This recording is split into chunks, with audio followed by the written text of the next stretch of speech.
গোয়েন্দাগিরি করো না, স্পাইগিরি করো না, অন্যের ব্যক্তিগত বিষয় নিয়ে খোটাখুটি করো না। এরকম স্বভাব আমাদের অনেকের আছে না নাই? অনেকে দেখবেন যে অনেকের প্রাইভেট বিষয় নিয়ে খোঁচাখুচি করতে সে বড্ড মজা পায়। আছে এরকম? এটা হারাম। আওয়াজ করে বলুন, এটা কি? ওয়ালা তাজাসসু, গোয়েন্দাগিরি করো না।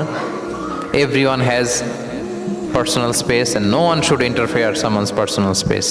কেউ কারো পার্সোনাল স্পেসে ইন্টারফেয়ার করা যাবে না। প্রত্যেকের একটা প্রাইভেট এরিয়া আছে, প্রাইভেসি আছে। দেখেন ইসলাম প্রাইভেসিকে কত গুরুত্ব দেয়।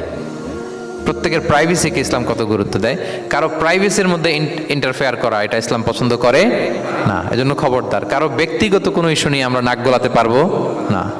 কারো মোবাইল ধরে মোবাইলের গ্যালারি চেক করা, কারো ইনবক্স চেক করা, কাউকে না বলে কারো চিঠি পড়ে ফেলা, উকি মারা, আড়ি পাতা, এগুলো হারাম।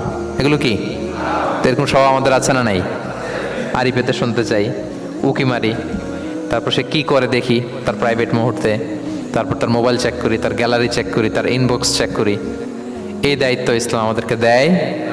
এমনকি ইসলামী রাষ্ট্রও যদি হয়, ইসলামী রাষ্ট্রের জন্য এটা দায়িত্ব না যে প্রত্যেকে ব্যক্তিগত তার বেডরুমে তার প্রাইভেট লাইফে কি করে এটা দেখা। It's not his business.